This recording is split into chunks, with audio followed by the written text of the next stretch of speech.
पिछले 13 महीने में पंजाब के शंभू और खनौरी बॉर्डर पर विरोध प्रदर्शन कर रहे किसानों को 19 मार्च की रात पंजाब पुलिस ने बलपूर्वक हटा दिया था। पुलिस ने किसानों के सभी अस्थायी ठिकानों को तोड़ दिया था। इसे लेकर कांग्रेस आम आदमी पार्टी पर हमलावर और बीजेपी के साथ मिलकर किसानों के खिलाफ काम कर रही है। दूसरी ओर लंबे वक्त से किसान आंदोलन के चलते पंजाब में विरोध का सामना कर रही बीजेपी ने अपनी रणनीति में बदलाव के संकेत दे दिए। पंजाब बीजेपी अध्यक्ष सुनील जाखड़ ने भगवंत मान सरकार पर हमला बोला और कहा, पहले उन्होंने किसानों को हाईवे बंद करने की अनुमति और बाद में उन्हें खाली करने के लिए ताकत का इस्तेमाल किया। सुनील जाखड़ ने दावा किया, यह मान सरकार ही थी जिसने सबसे पहले किसानों को धरने पर बैठने के लिए उकसाया और वही प्रशासन अब लुधियाना पश्चिम उपचुनाव से पहले वोट हासिल करने के लिए शंभू बॉर्डर और खनौरी खाली कराने के लिए क्रेडिट लेने की कोशिश कर रहा है। सुनील जाखड़ के पूरे मामले में रिएक्शन ये संकेत देते हैं कि किसानों के विरोध और उनके गुस्से का खामियाजा भुगतने वाली बीजेपी अब इस मुद्दे को नए सिरे से रणनीति बना रही है। नाम न बताने की शर्त पर एक वरिष्ठ बीजेपी नेता ने इंडियन एक्सप्रेस से बातचीत में कहा, पहले किसानों ने केंद्र में बीजेपी और केंद्रीय मंत्रियों के खिलाफ आंदोलन किया था। बीजेपी नेता ने कहा कि अब हम इसे नए सिरे से परिभाषित करेंगे।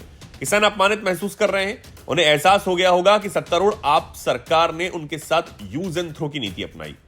बीजेपी नेता ने कहा कि पार्टी के नेतृत्व वाली केंद्र सरकार किसानों के मुद्दे को हल करने के लिए उत्सुक है। उन्होंने बताया कि किसान यूनियन नेताओं और केंद्र के बीच अगले दौर की बातचीत 4 मई को निर्धारित की गई थी। उन्होंने कहा कि हम उनकी मांगों को संबोधित करने के लिए प्रतिबद्ध हैं। पंजाब सरकार द्वारा यह कार्रवाई करने के बाद अब बीजेपी पंजाब में नई दिशा अपनाने के लिए तैयार है। पंजाब के हालिया सियासी समीकरण संकेत दे रहे हैं कि किसानों पर मान सरकार की कार्रवाई के बाद राज्य में बीजेपी के लिए जमीनी स्तर पर विस्तार करने का एक बड़ा मौका आ गया है। पटियाला के एक नेता ने कहा कि 15 दिनों के भीतर ही पंजाब में पूरा समीकरण बदल गया।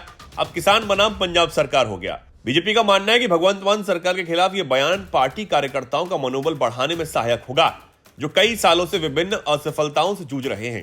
राज्य में बीजेपी की स्थिति की बात करें तो बीजेपी के पास केवल 2 ही विधायक हैं। पार्टी 24 के चुनाव में राज्य से एक भी लोकसभा सीट नहीं जीत पाई, जबकि उसे 18.5% वोट मिले थे।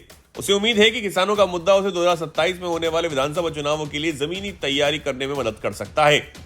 मान सरकार के खिलाफ अभियान चलाने के लिए भाजपा नेतृत्व ग्रामीण क्षेत्रों में संपर्क कार्यक्रमों में सक्रिय रूप से शामिल हो रही है।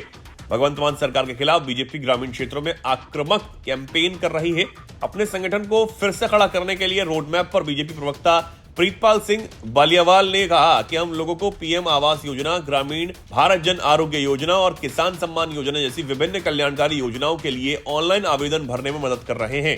बीजेपी पंजाब और पंजाबियों की बेहतरी के लिए काम कर रही है और हम ऐसा करना जारी रखेंगे। भारतीय किसान यूनियन के अध्यक्ष जोगिंदर सिंह उग्रहा ने पहले ही कहा था कि मान अब बीजेपी की भाषा बोल रहे हैं। वहीं आपने शंभू और खनौरी में अपनी कार्रवाई का बचाव करते हुए कहा, यह हाईवे की नाकेबंदी के कारण प्रभावित राज्य की अर्थव्यवस्था को पुनर्जीवित करने के लिए आवश्यक था।